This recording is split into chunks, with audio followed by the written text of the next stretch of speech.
Welcome to No Church Answers, a weekly roundtable Bible discussion for men. We're not pastors, just regular guys talking about scriptures and their own spiritual journeys. And now, here's your host, Bill Cox. And welcome. This is No Church Answers. My name is Bill Cox. We are so glad that you have turned in. And we are going to attack topics that confront Christian men on a daily basis.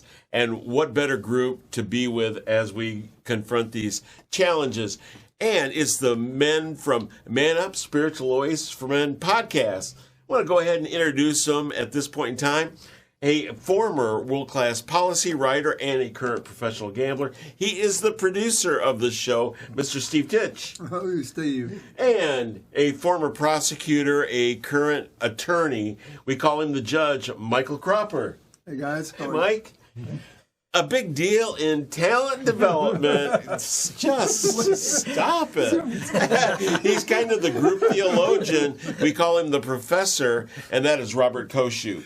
Hey, Robert. And what we're going to be talking about is this is pertinent to the culture that we're living in right now, and that's why we don't want any church answers. And this one is called Caught in the Spin Cycle. I want to start with Mr. Steve Titch. Yeah, this is we're gonna have just a very quick reading here, and that's what's so elegant about it. One line out of the Scripture, line out of the Ten Commandments. But really, should you ever lie? Is there ever a time to be dishonest? I think we're living in a crazy time right now because really, you're almost expected to. If anybody's been following the Elizabeth Holmes and the Theranos case, they've tried out a number of defenses, and we're well into the trial now of Sunny Balwani. But one of the defenses was, well, everybody exaggerates in Silicon Valley when they go to a VC. Why should I be any different? Why are you picking on me?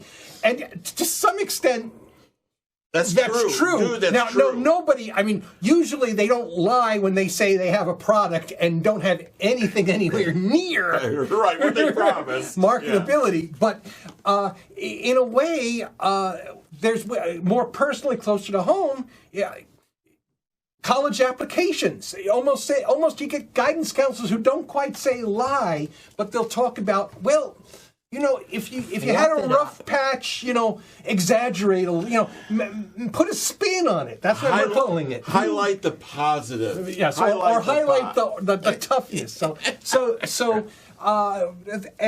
But we come from a religion that says let your yes be yes and your no be no. Excellent. Michael Cropper, he knows about this. Yes, that's very good. Folks, you don't have to look any further than listen to our politicians. They tell you they're going to do something, right, guys? On both sides. Right, on both sides. We are not specific whether it's Democrat or Republican. They tell you they're going to do something, and when they get into office, they never get around to it, right? And this is a continuous policy or act that they do and show all the time, Lord. Anyway, here are several common things that we talk about and we've experienced about lying. Santa Claus and the Easter Bunny. I experienced these. And you know what? I don't mind doing it with my kids because I enjoyed them.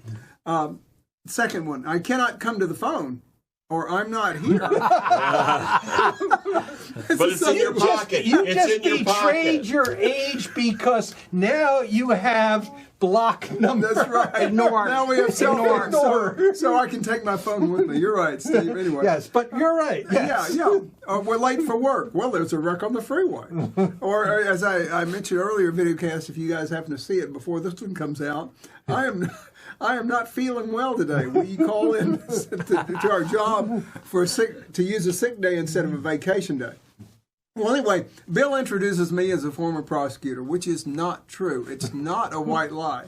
For a few years, the city of Houston used video cameras to record cars with their red light cameras, and they recorded them running red lights. Well, I happened to be the review on those cases along with another municipal court judge when they were appealed, and I was amazed that in some of the cases we looked at, the person's car who challenged the citation clearly showed the person ran the red light. I would ask, is that your car? Yes. Is that light red? Yes. Is your car proceeding through the intersection? Yes. But the person then would turn around and adamantly deny running the red light, saying that we manipulated or edited the footage on the video. So I saw it, and it was so obvious. So anyway, today we want to review the 9th commandment. Thou shalt not bear false witness. Oh, Bill's supposed to say that. Forget that. So is it okay to lie sometimes? Yeah, keep that in mind, folks. Maybe. And I would have never said that years ago, but now I see a reason for it. Okay, Bill. Right. Professor. So, a little bit of corporate history about me. So, I am holding a book, Fallen Giant, The Amazing Story of Hank Greenberg and the History of AIG. I started my career, Bill talks about me being a talent development professional. I started my career in 2000 at a company called American General. American General was promptly bought in 2001 by AIG. I was actually an AIG employee in 2005 when Hank was asked to no longer be a part of the company. I was also an AIG employee in 2008 with all that entailed. And so, am I familiar with what happens in corporate America? Yeah. Is it thought about today? Yeah. I know a lot of people work for Enron back in the day. And so I view this as one of the most seminal guide topics of all guide topics we talk about.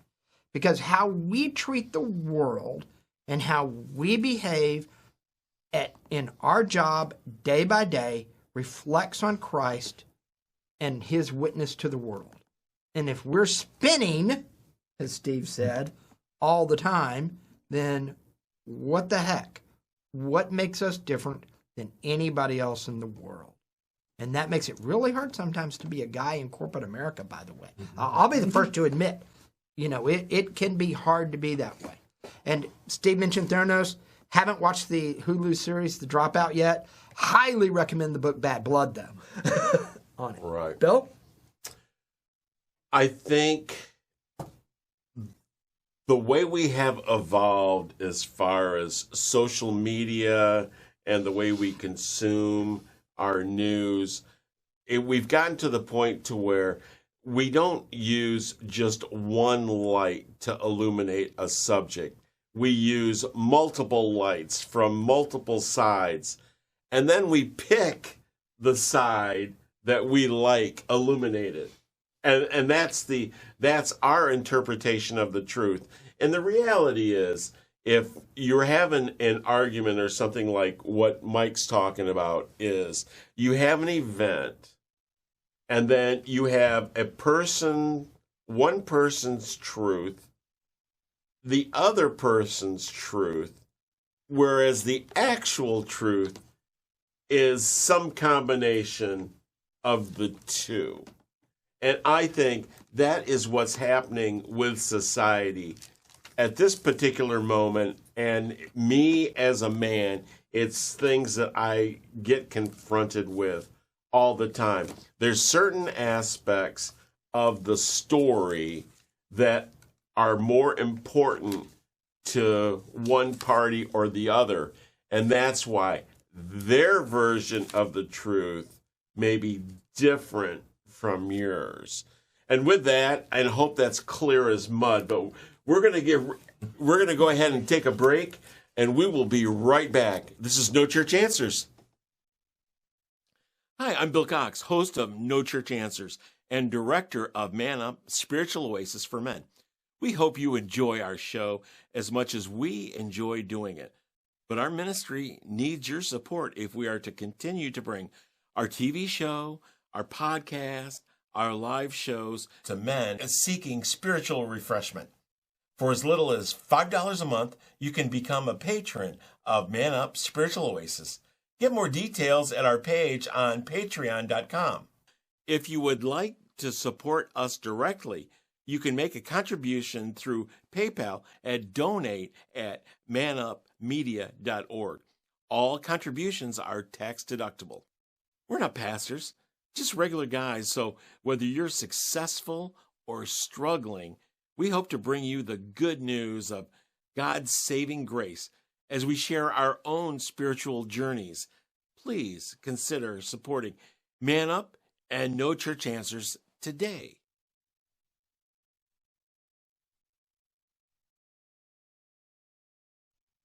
And welcome back. My name is Bill Cox.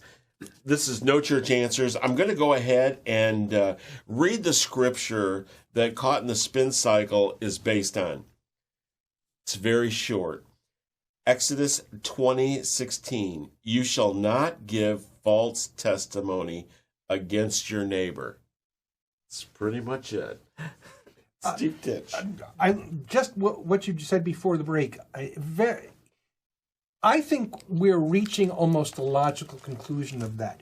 When we were in college, it started as there's no objective truth. Now we are seeing the fruit of that. We are seeing I would tend to and I'm a former journalist, and I'm appalled that journalists believe it is their job to tell the truth a certain way. If there's a fact that doesn't fit a narrative that I'm trying to communicate, I'm going to leave it out.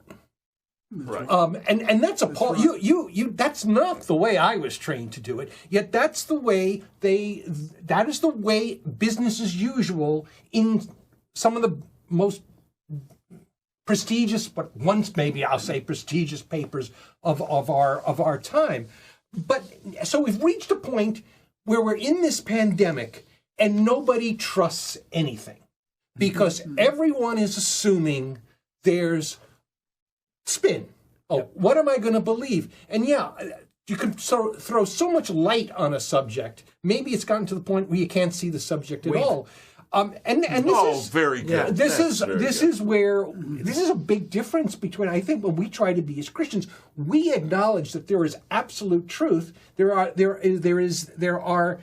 fundamentally things that are truthful. If you want to look where Christians run into their most trouble, and I'm saying not in a bad way, is that's where we conflict with the world, where we sometimes draw a line where a line has to be drawn. So now that I'm praising ourselves, we got to be careful because it's so tempting to fall into this world of, first of all, I'm going to, believe what I'm going to believe.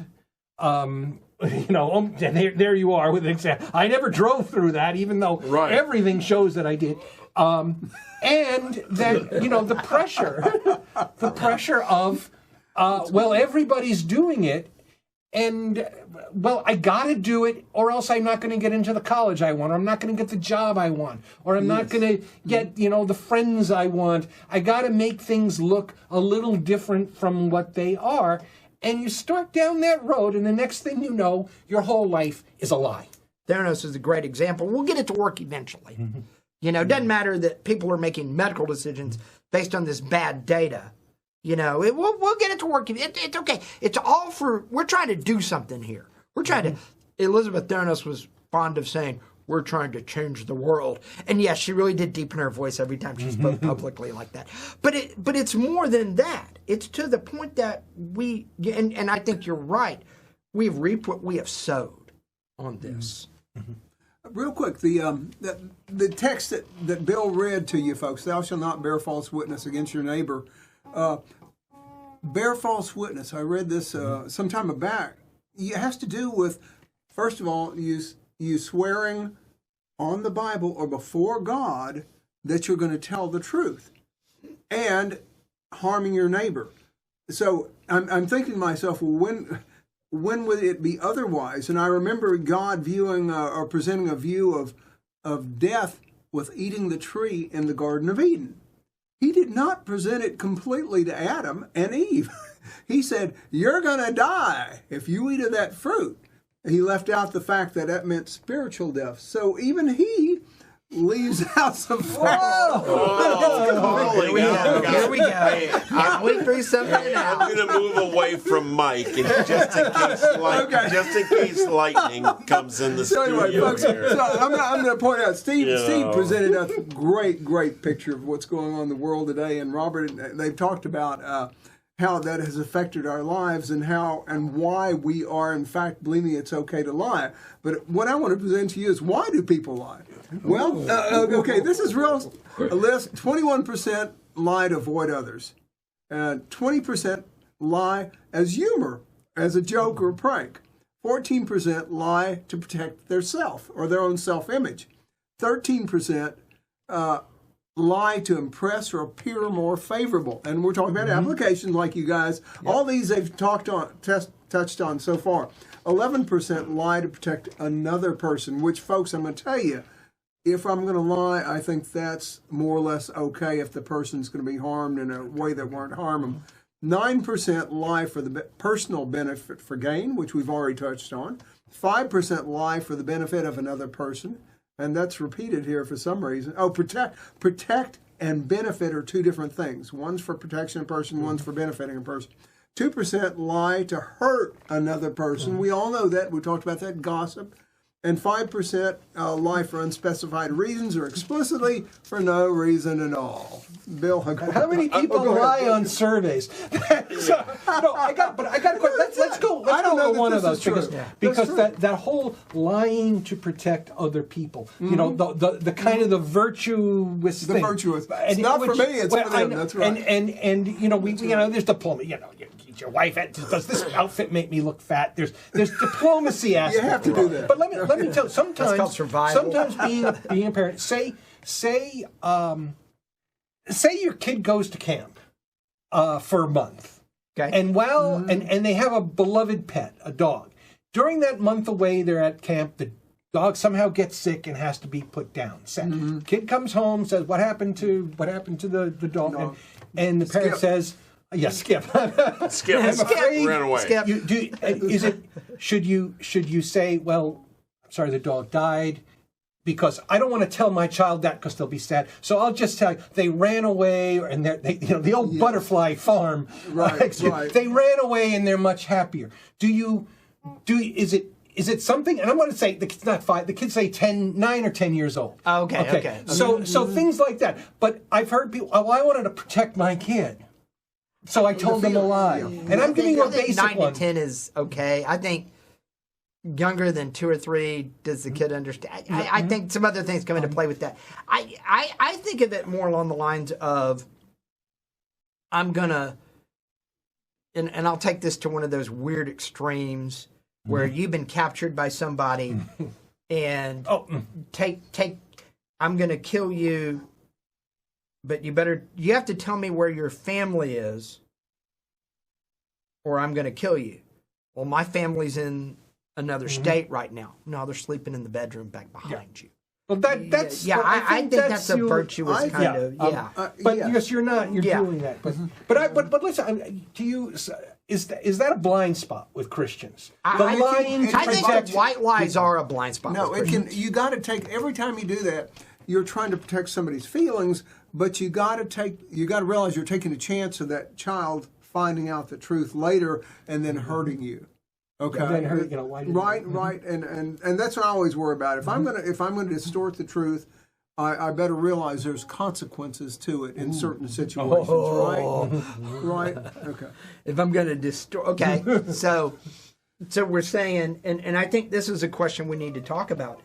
If we're going to talk about distorting the truth, okay, and I'm going to talk about corporate America for guys, because this is our daily lives. You know, I am in my job. I have to run reports on training, and sometimes people call me up and say, "Hey, I finished that training. Just make it good for me." And I know trainers who would say, "Whatever, click, click, click. Okay, you're done." They don't even verify that person did the training. And especially when it's the CEO and anybody in the C-suite calling you and saying, can you just make it where I took that training? Okay. Yes, that does happen to trainers. By the way, and okay, is it okay to do that? That's my question. Is there a consequence to that? There's a consequence maybe if I don't do it. Is there a consequence to it depending on what the training is in today's world? What if your CEO calls up and says, hey, I really don't have time to do that sexual harassment training. Can you just make it where I did it? Oh, no. And then he's convicted. Hold on. Then he's convicted. Then they go back and found out he took it.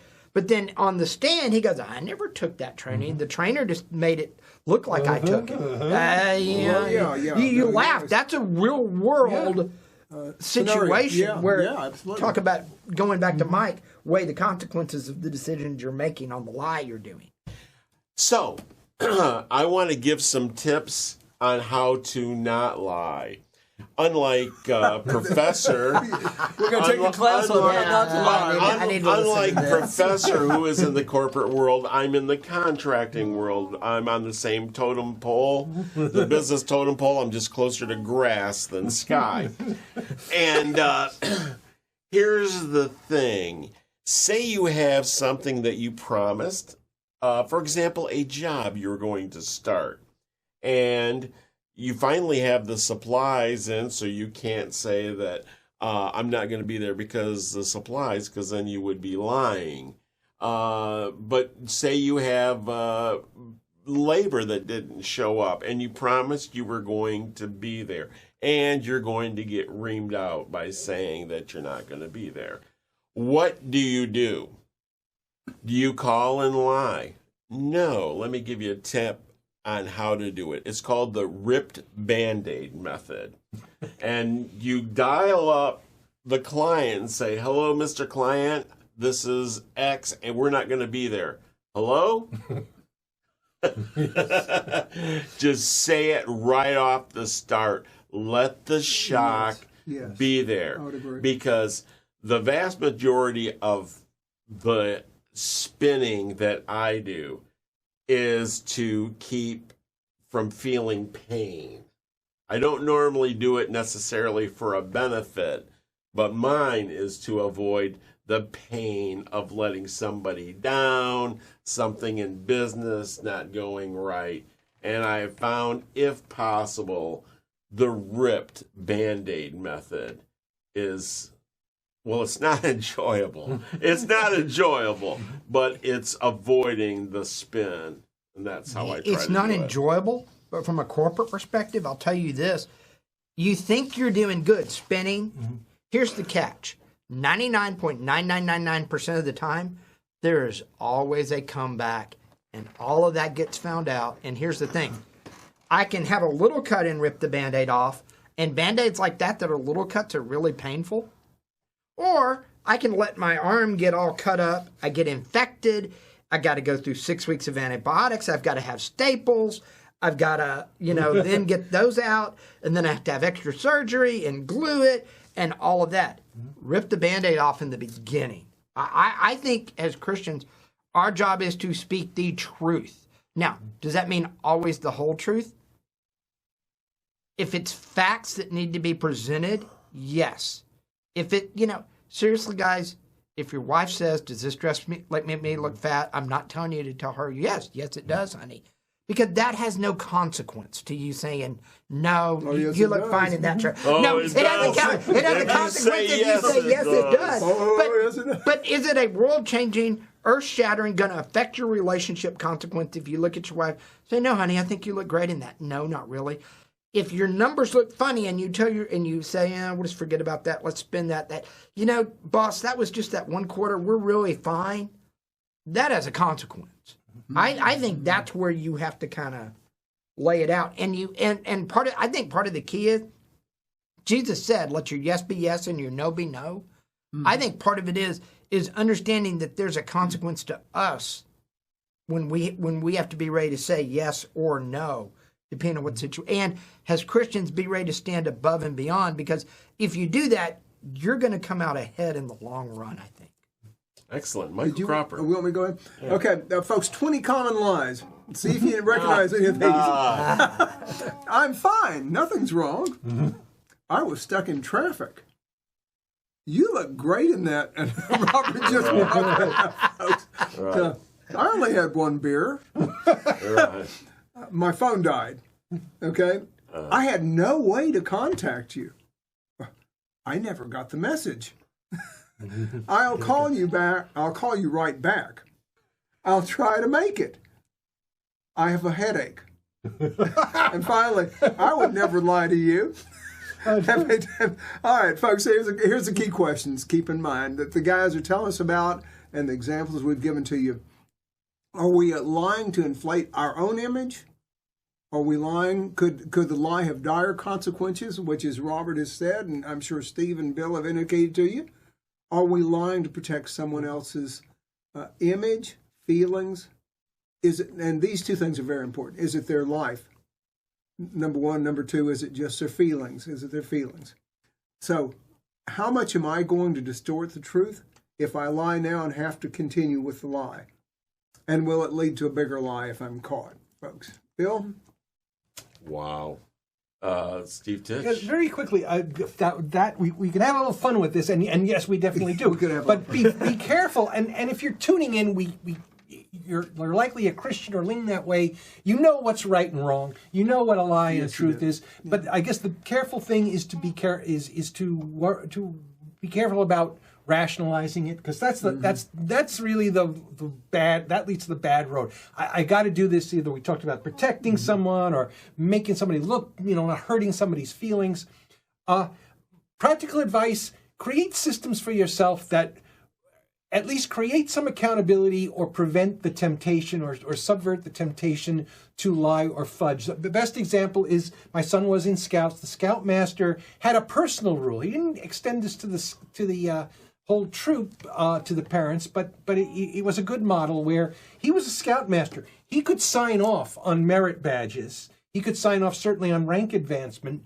And he had two sons in the same troop. His policy was, I don't do counseling. I don't do badging counseling for my son. I don't sign off on this. I delegate that to an assistant scoutmaster, because the temptation is for any father. Oh, he got 9 out of 10 of them done. That's right. 9 out of 10 of them, and that is, well, that's a good example of how to just step back from that, to create these systems, even if you can't create them for your job or where you work, to create them for yourself, to certainly keep your yes as yes, and certainly to be, to avoid the consequences. Because you lie, even if you spin, you're going to get found out, and you're going to have to explain it. And you talked about, do you want to pull off a small cut, or do you want to be stapling your whole arm together?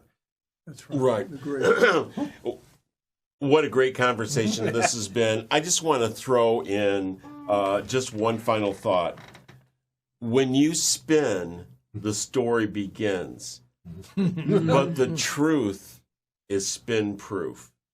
When you think about that. Thanks so much for tuning in. This is No Church Answers. My name's Bill Cox, and I'm here with the men from Man Up, Spiritual Oasis for Men. Thanks for tuning in. You've been watching No Church Answers, a weekly roundtable Bible discussion for men, a production of Man Up Spiritual Oasis. Want more? Check out the Man Up Spiritual Oasis for Men podcast, available wherever you download your podcast. And to learn more about us and how to support our ministry, visit our website at www.man-upspiritualoasis.com.